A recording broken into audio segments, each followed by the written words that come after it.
Kinamumuhian namin ang mayayaman. Kamatayan ang maghihintay sa sinumang magtataksil sa grupo. Huwag kailanman magtiwala sa isang babae kahit sa sarili mong ina. Ito ang mga patakaran ng grupong Maskan na mas kilala sa pangalang Jijuan Pa. Isang organisasyong nasangkot sa serye ng mabibigat na krimen noong unang bahagi ng dekada 90 sa South Korea. Kabilang sa mga kasong iniuugnay sa kanila ang pagpatay, iba't ibang anyo ng karahasan at mga gawain na labis na umantig sa publiko na nagresulta sa pagkakaroon ng maraming biktima. Bago tayo magsimula, maligayang pagbabalik sa aking YouTube channel kung saan tinutuklas namin ang mga madilim na sulok ng kasaysayan at inilalantad ang mga kwentong halos hindi kapanipaniwala. Mula sa mga krimeng yumanig sa buong mundo hanggang sa misteryong nananatiling lihim, sinisiyasat namin ang bawat kaso, ang mga sekreto at ang katotohanan sa likod nito. Kung mahilig ka sa mga totoong kwento na puno ng tensyon, intriga at hindi inaasahan, huwag kalimutang i-like ang video, mag-subscribe at i-turn on ang notification bell para manatiling updated sa mga susunod na kwento na aming bubuksan.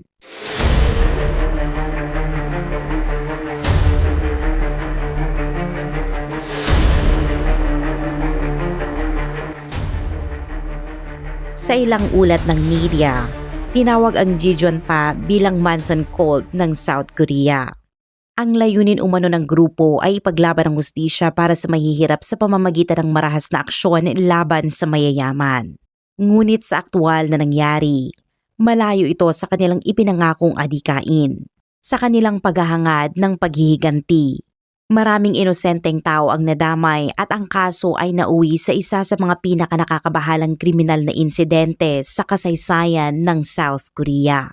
Dahil tumatalakay ang kwentong ito sa mabibigat na paksa, mahalagang isaisip iyon bago magpatuloy. Kung gusto niyo naman ang ganitong uri ng mga content, huwag kalimutang mag-subscribe at i-turn on ang notification bell para manatiling updated sa mga susunod na uploads. Noong unang bahagi ng dekada 90, nagsisimula ng lampasan ng Korea ang mga hangganang matagal itong kinaharap matapos ang mga dekada ng kahirapan dulot ng digmaan, kolonisasyon at mga tiwaling leader na sinamantala ang kakaunting yaman ng bansa. Mula sa pagiging isa sa pinakamahihirap na bansa sa mundo, nagsimula ang Korea sa isang malawak at mabilis na pagbabago sa ekonomiya. Isang transformasyon na hindi pa nito nararanasan noon at kasabay nito ang pag-usbong ng kayamanan. May mga tao sa lipunan na biglang nakayanan ang mga bagay na dati ay pangarap lamang nila ilang taon ang nakalipas. Gayunpaman, hindi lahat ay nakaabot sa ganitong pag-unlad. Sa halip na magpantay ang kalagayan, lalo pang lumalim ang agwat sa pagitan ng mayayaman at mahihirap. Ang mga nagtatrabaho sa mababang uri ng trabaho at may limitadong edukasyon ay madalas na nauuwi sa matinding kahirapan.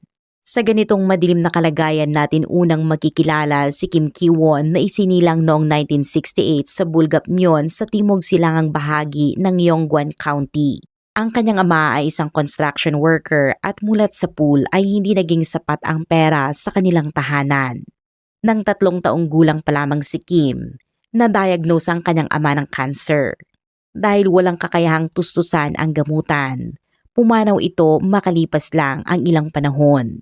Kaunti lamang ang impormasyong makukuha tungkol sa kanyang pagkabata, ngunit pinaniniwala ang madalas siyang pumapasok sa paaralan ng gutom at nakasuot ng sirang damit.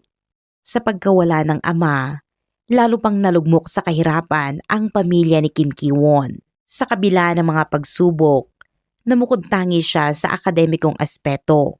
Ayon sa mga tala ng paaralan, palagi siyang kabilang sa mga nangungunang estudyante sa kanilang klase. At pagsapit ng ika-4 na baitang sa elementarya, nahalal siya bilang class president. Inilarawan siya ng mga guro bilang masipag, responsable at may matibay na paninindigan sa tama. Gayunpaman, nang pumasok siya sa middle school, naging mahirap para sa kanya ang regular na pagpasok sa klase. Kinailangan niyang pagsabayin ang pag-aaral at pagtatrabaho at madalas siyang lumiliban upang makatulong sa ikabubuhay ng pamilya. Kahit sa ganitong sitwasyon, Nagawa pa rin niyang pumwesto sa ikalamang ranggo mula sa 148 na estudyante. Hindi lamang sa akademya siya mahusay. May talento rin siya sa pagsusulat, palakasan at lalo na sa badok, ang tradisyonal na board game ng Korea. Sa katunayan, napakataas ng antas niyang kanyang paglalaro kaya itinuturing siyang may potensyal na maging propesyonal. Ngunit sa kasamaang palad, hindi niya tinahak ang landas ng pagiging isang professional na badok player ni ginamit ang kanyang talino sa akademya upang magtagumpay sa buhay. Pagsapit niya sa ikapitong baitang, parehong nagkasakit ang kanyang ina at ang kanyang panganay na kapatid at hindi na sila nakapagtrabaho. Dahil dito, ang responsibilidad sa pag-aalaga at pagsuporta sa pamilya ay napunta kay Kim. Kalaunan, tuluyan siyang huminto sa pag-aaral. Nagtrabaho siya sandali sa isang pabrika sa Busan bago lumipat sa Seoul, ang kabisera ng South Korea kung saan siya nagpalipat-lipat sa iba't ibang uri ng trabahong pisikal at mababa ang sahod. Sa panahong iyon, mabilis na nagbabago ang Seoul at unti-unti itong nagiging isa sa pinakamayayamang lungsod sa mundo. Maraming taong nagmula sa henerasyon ng kahirapan ang biglang kumikita ng malaki sa lumalawak na industriya ng pananalapi, pagmamanupaktura at pagpapadala.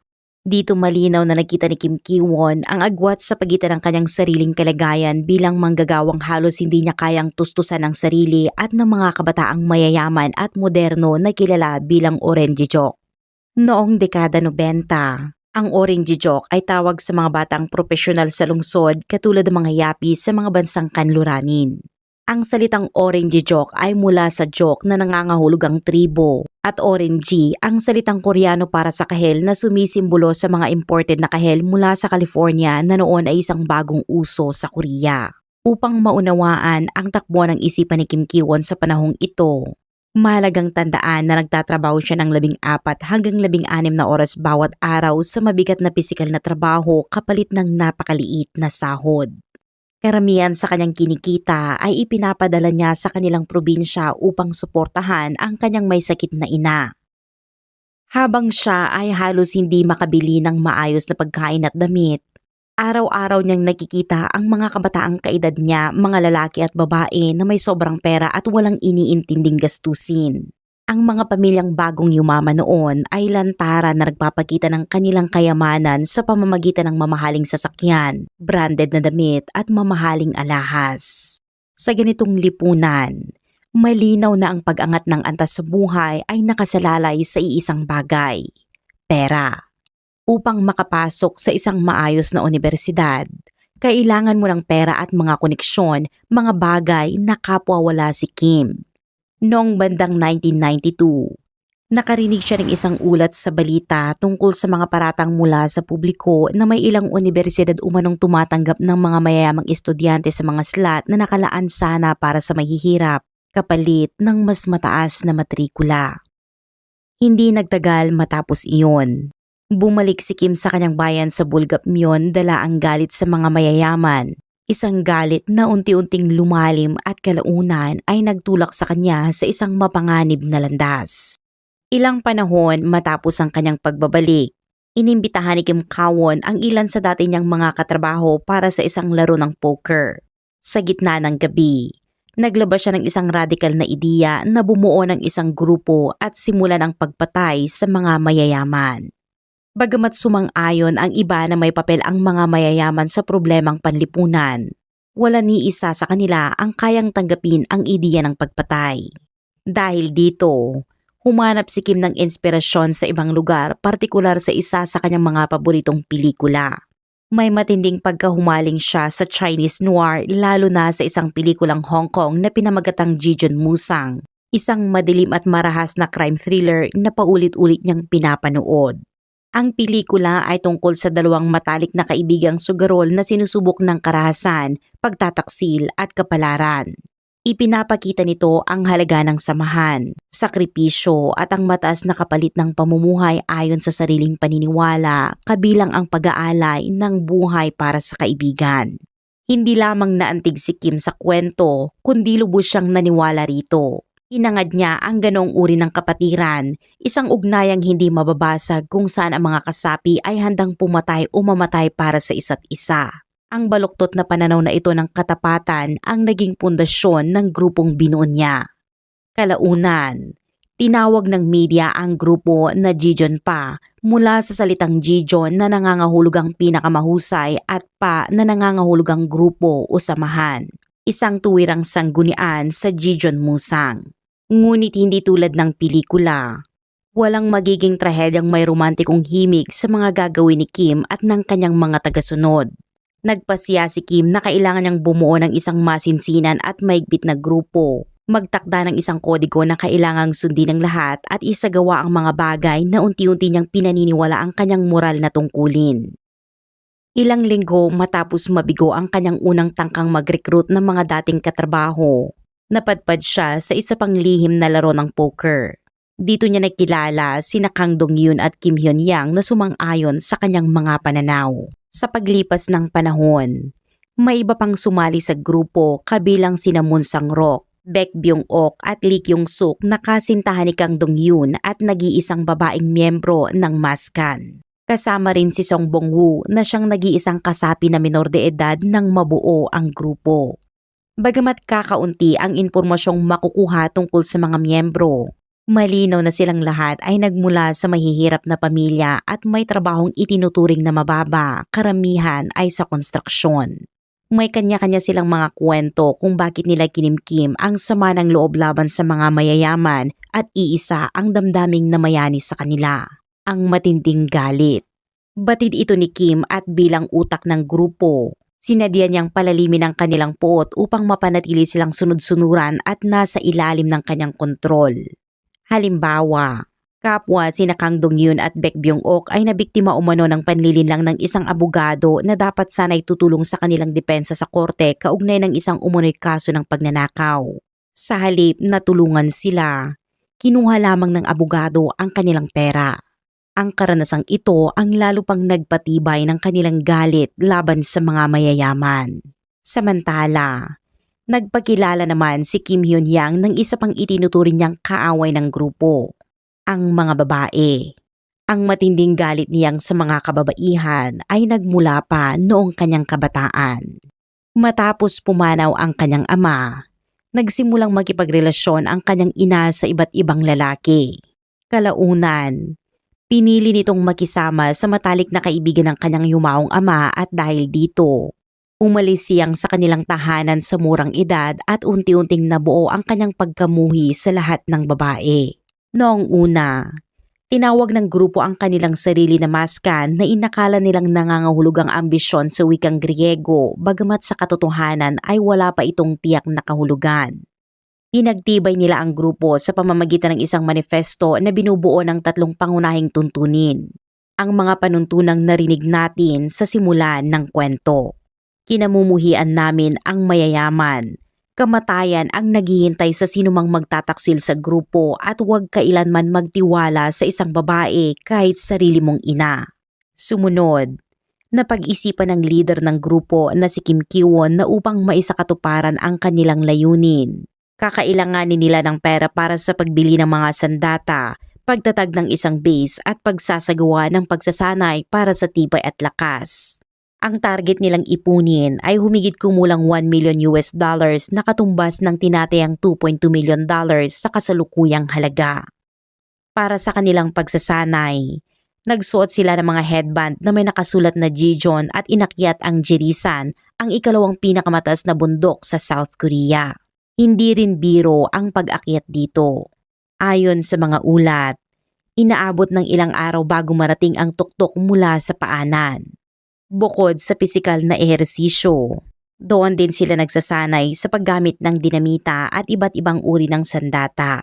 Mga kasanayang regular nilang isinasagawa sa Jirisan. Ngunit para kay Kim Ki-won, hindi pa iyon sapat.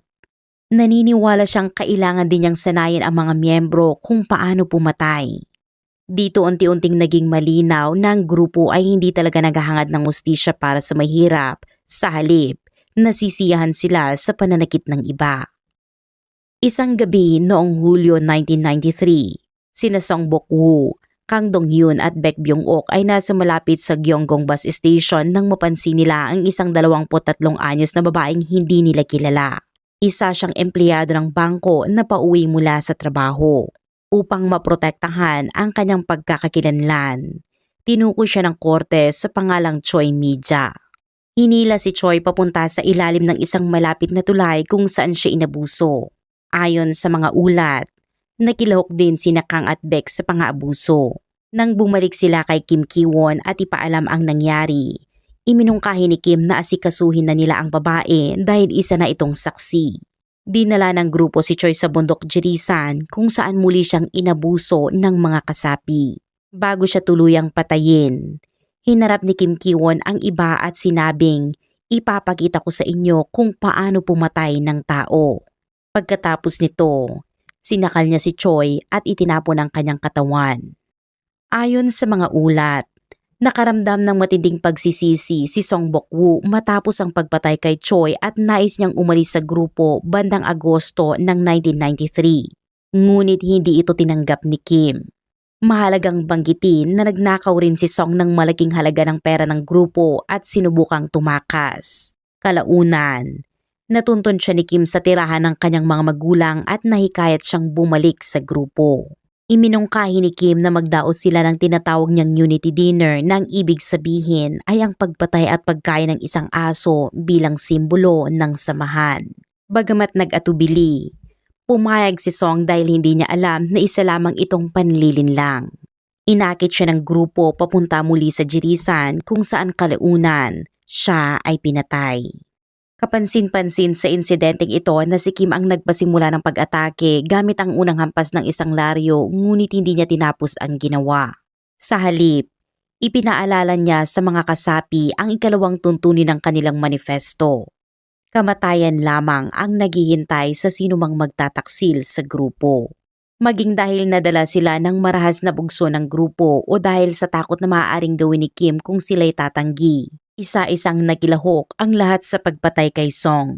Inatake siya gamit ang iba't ibang mapurol na bagay at isang piko. Sa puntong iyon, opisyal nang nakapangalawang biktima ang grupo at malinaw na komportable na sila sa kanilang ginawa. Pagkatapos nito, itinuloy pa nila ang tinatawag nilang pagdiriwang sa pamamagitan ng pagpatay at pagkain ng isang aso para sa hapunan. Dahil kinailangan ng grupo ng mas maraming pera, pinagsama-sama nila ang kanilang mga sahod upang makabili ng mga sandata. Pinaniniwalaan ding malaking bahagi ng pondo ang nagmula sa bentahan ng mga nakaw na gamit.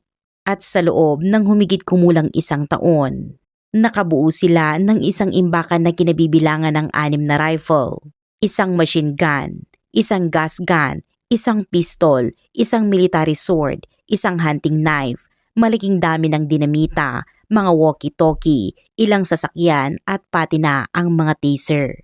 Ginawa ni Kim Ki-won ang bahay ng kanyang yumaong ina bilang punong tanggapan ng grupo. Ipinaalam nila sa mga kapitbahay na layunin umano nilang parangalan ang alaala ng ina ni Kim Ki-won. Sinimula nilang ayusin ang bahay, isang gawaing hindi naging mahirap dahil marami sa kanila ang may karanasan sa konstruksyon. Pininturahan nila ito ng matingkad na mint green at pastel pink, pinalibutan ng konkreto at pinalitan ang dating pawid na bubong ng pinatibay na bakal. Bago pa man matapos ang renovation, naaresto at nakulong si Kim Ki-won dahil sa pananakit ng kanyang pamangkin na menor de edad. Ang puwang sa pamumuno na iniwan ng pagkakakulong ni Kim Ki-won ay nagbigay daan kay Kim Dong-hyun upang pamunuan ang grupo. Ayon sa mga ulat, naging malupit si Kang sa kanilang mga pagsasanay sa bundok na nakatuon sa tibay at lakas. Sa isang pagsasanay, nang may isang kasapi na nahuhuli, tinanong ni Kang kung gusto ng kasapi na balutin ang sarili ng damo gaya ni Song Bong-woo. Kalaunan, tuluyang nanirahan ang grupo sa kanilang inayos na punong tanggapan. Upang maunawaan ang konteksto ng lugar noong panahong iyon, ang Bulgapnyon ay may humigit kumulang 43 pamilya lamang. Sa mga ito, 36 ay magkakamag-anak at ang buong bayan ay may halos 19 na bahay.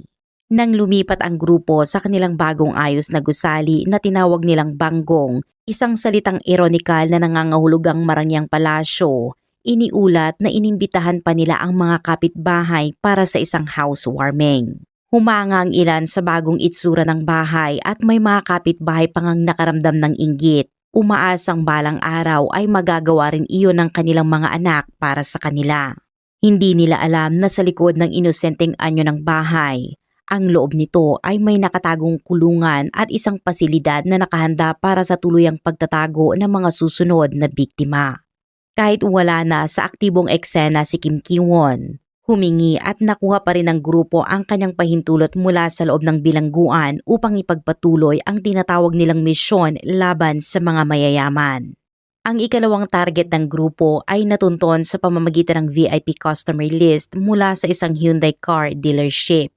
Nakapagtatakang madali nilang nakuha ang listahan. Pumasok lamang sila sa dealership, nakahanap ng isang empleyadong may sama ng loob at binili ang listahan kapalit ng maliit na halaga. Nasa listahan ang mga pangalan at tirahan ng mga kliyente na tila nagpapakita na hindi pa mahigpit ang mga patakaran sa privacy sa South Korea noong panahong iyon. Matapos makuha ang mga personal na detalye ng mga taong inaakala nilang may mataas na antas ng kayamanan, nagpasya silang targetin ang mga nagmamay-ari ng flagship model ng Hyundai noon, ang Grandeur. Sa pamantayan ng dekada 90, ang pagmamaneho ng Grandeur ay tinuturing na simbolo ng estado sa buhay, karaniwang iniuugnay sa upper middle class o sa mayayaman. Pumili ang grupo ng ilang target mula sa listahan at nagsimulang magplano. Noong gabi ng ika-7 ng Setyembre taong 1994, nagpasya silang magtungo sa Walker Hill Hotel at iparada ang kanilang sasakyan sa isang liblib sa lugar sa malapit, ngunit pagdating nila roon, nakita nilang dumaan ang isang Grandeur. Ginamit ni Kang Dong-yoon ang kanyang sasakyan upang harangan ang daan habang tinakot naman ng iba pang kasapi ang dalawang pasaherong nasa loob. Sila ay sina Lee Jong-soo, isang 27 anyos na manggagawa sa isang cafe at ang kanyang kasintahan na si Lee Jong-won, isang 34 anyos na musikero. Gumamit ang grupo ng gas gun upang pansamantalang pahinain ang lalaki sa katinakot ang dalawa gamit ang patalim. Pagkatapos, tinakpan ang kanilang mga mata, itinali ang kanilang mga kamay at paa at isinakay sila sa sariling sasakyan ng grupo. Dinala ang magkasintahan sa punong tanggapan para sa tinawag nilang interogasyon, ngunit dito lumitaw ang isang problema. Hindi pala mayaman ang dalawa. Si Lee Jong-won ay isang musikero na may mababang kita at nagtatrabaho rin sa isang cafe at ang Grandeur na kanilang minamaneho ay second hand lamang. Nang matuklasan ito, nagkaroon ng magdamagang pagtatalo ang grupo tungkol sa magiging kapalaran ng magkasintahan. Sa huli, nagpasya pa rin silang patayin ang dalawa at kinabukasan, ang mga kasapi ng grupo ay salit-salitang gumawa ng pang-aabuso kay Lee Jong-soo. Habang nagaganap ang mga iyon, pinainom naman nila ng alak si Lee Jong-won laban sa kanyang kalooban. Matapos iyon, tinakpan nila ang kanyang ulo ng isang plastic bag at pagkatapos ay sinakal. Pinili ng grupo na panatilihing buhay ang babae para sa sarili nilang baluktot na layunin at pinilit si Lee Jong-soo na sakalin ang kanyang kasintahan. Nagkunwari siyang ginagawa niya ito, ngunit sinadya niyang huwag maglagay ng puwersa. Noong ika-11 ng Setyembre 1994, gamit ang Grandeur ng lalaki, nagmaneho ang grupo patungo sa isang kalapit na bangin. Nag-iwan sila ng marka ng gulong sa kalsada, inilagay si Lee Jong-won sa upuan ng driver at itinulak ang sasakyan pababa ng bangin. Layunin nilang palabasing isang aksidente dahil sa pagmamaneho habang lasing ang kanyang pagkamatay. Nang mapansin nilang may senyalis pa ng buhay si Lee Jong-won, ginamitan nila siya ng taser ng paulit-ulit na nag-iwan ng marka sa ilang bahagi ng kanyang katawan. Kalaunan, ito ang naging isa sa mga salik na magtutulak sa pagbagsak ng grupo. Nang matagpuan ang bangkay ni Lee Jong-won, unang inilarawan ng pulisya ang insidente bilang isang aksidente sa pagmamaneho habang lasing batay sa antas ng alkohol sa kanyang dugo at sa amoy ng alak sa loob ng sasakyan. Samantala, si Lee Jong-soo ay patuloy na ikinukulong sa ilalim ng punong tanggapan ng grupo at dito, lalo pang lumala ang mga krimeng kanilang ginawa. Makalipas ang humigit kumulang isang linggo, noong ika-13 ng Setyembre taong 1994, Malapit sa bundang Memorial Park na nagsisilbing sementeryo, napansin ng ilang kasapi ng grupo ang isang mag-asawa na nag-aalay ng respeto sa puntod ng isang kaanak. Sila ay sina Soyeon Woo, 43 taong gulang at ang kanyang asawa na si Park Mi-ja, 35 taong gulang. Kapansin-pansin din na nagmamaneho sila ng grandeur. Tinakot ng grupo ang mag-asawa gamit ang isang air rifle, dinukot sila at dinala pabalik sa kanilang punong tanggapan. Sa kanilang tinawag na interogasyon, napag-alaman nilang si Soyeon Woo ay isang taong may kaya sa buhay at nagmamay-ari ng mga pabrika. Dahil dito, nangako ang grupo na papalayain ang mag-asawa kapalit ng 100 million won na katumbas ng humigit kumulang 3.3 million pesos. Dahil sa desperasyong mailigtas ang kanyang sarili at ang kanyang asawa, pumayag si Soyeon Woo. Tinawagan niya ang kanyang pabrika upang ihanda ang pera at inutusang magpagkita sa isang kasamahan sa isang intercity bus terminal upang kunin ang salapi bago bumalik sa base ng grupo. Nilagyan ng dinamita ang kanyang sasakyan bilang panakot sakaling subukan niyang dumiretso sa pulisya. Mahirap isipin ang kanyang nararamdaman nang harapin niya ang kanyang kasamahan upang kunin ang pera. Ayon sa mga ulat, sinabi pa raw ni Soyeon Woo sa kanyang kasamahan ang mga salitang dinukot siya at huwag siyang sundan. Dito pumapasok ang isang nakakabigong bahagi ng kwento. Isang pagkakataong maaari sanang napigilan ang mga susunod na pangyayari. Nagtungo ang kasama ni Soyeon Woo sa pulisya ngunit dahil naganap ang pagpapalitan ng pera sa Gwangju at hindi sa Ulsan, pinayuhan siya ng pulisya sa Ulsan na iulat ito sa himpilan ng Gwangju. Noong panahong iyon sa South Korea, karaniwan ang pinapasa sa nagrereklamo ang responsibilidad ng pag-uulat sa tamang jurisdiksyon. Sa kasamaang palad, nang makarating ang ulat sa pulisya ng Gwangju, inakala nilang maaaring takip lamang ito sa problemang pinansyal sa kumpanya ni Soyeon Woo kaya't hindi agad sila umaksyon. Gayunpaman, naibigay ang pera at sa puntong iyon, inakala ng ilan na doon na sana magtatapos ang lahat. Iisipin mong makakauwi na ang mag-asawa ngunit malayo pa roon ang katotohanan. Habang magdamag na nagdiriwang ang Jijeon pa sa kanilang bagong nakuhang pera, pinagtalunan din nila ang magiging kapalaran ng mag-asawa. Pinainom nila ang dalawa ng maraming alak na may pangakong pauuwiin sila, isang pangakong hindi kailanman tinupad. Sa huli, nagpasya ang grupo na manatili ang kanilang manifesto. Kinaumagahan, pinilit nila si Lee Jong-soo na mahigit isang linggo ng bihag noong panahong iyon na barilin ang mag-asawa sa ulo gamit ang isang airgun upang maging kasangkot din siya sa krimen. Ngunit pagkatapos nito, may isa na naman silang problemang kinaharap, kung paano itatago ang mga katawan. Dito lalo pang lumala ang kanilang mga ginawa. Sinimulan nilang hati-hatiin ang mga katawan at pinilit si Lee Jong-soo na manood. Nang makita ang kanyang matinding pagkasuklam, pinilit nila siyang kumain ng bahagi ng mga yumao habang tinatakot siya na papatayin kung tatanggi. Pinaniniwala ang ginawa rin ito ng lahat ng kasapi ng Jijeon pa, lalo na si Kang Dong-yoon na nag-aangking ginawa niya ito upang palakasin ang kanyang loob at tuluyang itakwil ang kanyang pagiging tao. Bagamat maitinayo silang pasilidad sa kanilang pinagtataguan, batid nilang ang makapal na usok mula sa isang chimenea sa unang bahagi ng taglagas ay madaling makatawag ng pansin. Ang mga sumunod na detalye ay mahirap isali ng eksakto mula sa Korean ngunit ayon sa mga paratang. Pinaghalo raw nila ang ilang bahagi ng mga katawan sa karne ng baboy at nagsagawa ng isang ihawan na ipinakain sa kanilang mga kapitbahay.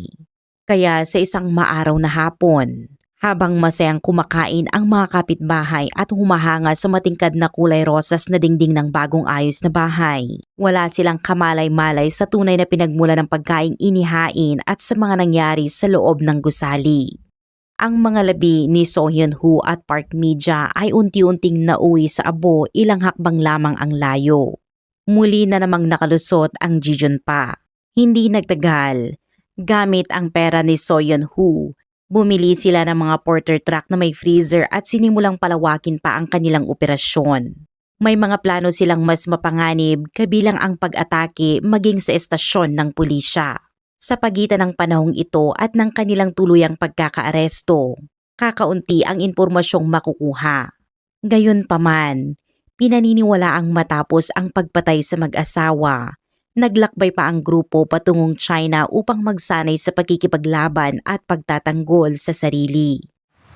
Noong 16 ng Setyembre taong 1994, sa isang bigong pagsasanay na may kinalaman sa dinamita, nasugatan ang mga kamay ni Kim Hyun-hyang at kinailangan siyang dalhin sa ospital. Sa panahong ito, nagkaroon na siya ng matinding damdamin para sa bihag na si Lee Jong-soo at hiniling niya na samahan siya nito. Pagdating sa ospital, bago pa siya pumasok sa silid ng doktor para magpagamot, inabot niya kay Lee Jong-soo ang humigit kumulang 500,000 won at isang cellphone. Pagkatapos, tinanong niya kung gusto nitong tumakas at sinabing kung nais nitong umalis, pwede niya itong gawin.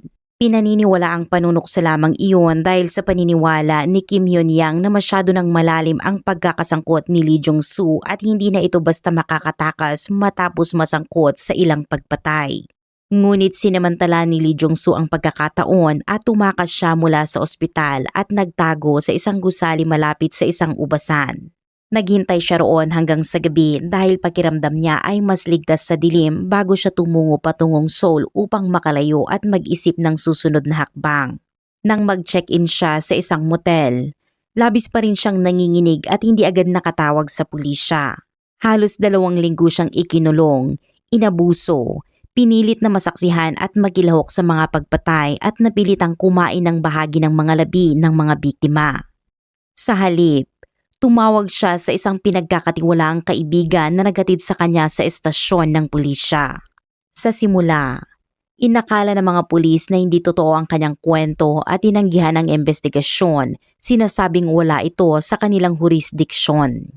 Nagbago ang sitwasyon nang makarating ang kwento kay Chief Ko Byung-chun, pinuno ng Violent Crimes Unit at taga-siyasat sa pagkamatay ng kasintahan ni Lee Jong-soo. Ibinahagi ni Lee Jong-soo ang mga detalyeng hindi pa nailalabas sa publiko tulad ng paggamit ng teaser kay Lee Jong-won at impormasyon tungkol sa nawawalang mag-asawa. Dahil dito, naniwala ang pulisya at agad na kumilos upang arestuhin ang grupo. Sa kabuuan, naging maayos ang operasyon kung ihahambing. Nagsimula ang operasyon sa pag-aresto kay Kang Dong-yoon habang nagmamaneho ng kanyang porter truck matapos ang 1.5 kilometers na habulan. Sunod, gumamit ng estratehiya ang isang detective na nagkunwaring na aksidente si Kang Dong-yoon upang ilabas sina Kim Hyun-hyang, Lee Kyung-suk at Moon Sang-ro. Nang mapagtanto nilang bitag ito ng pulisya, sinubukan nilang tumakas ngunit agad na nasakmal si Moon habang sina Kim at Lee ay nahuli rin matapos ang 20 kilometrong habulan sakay ng isa pang sasakyan.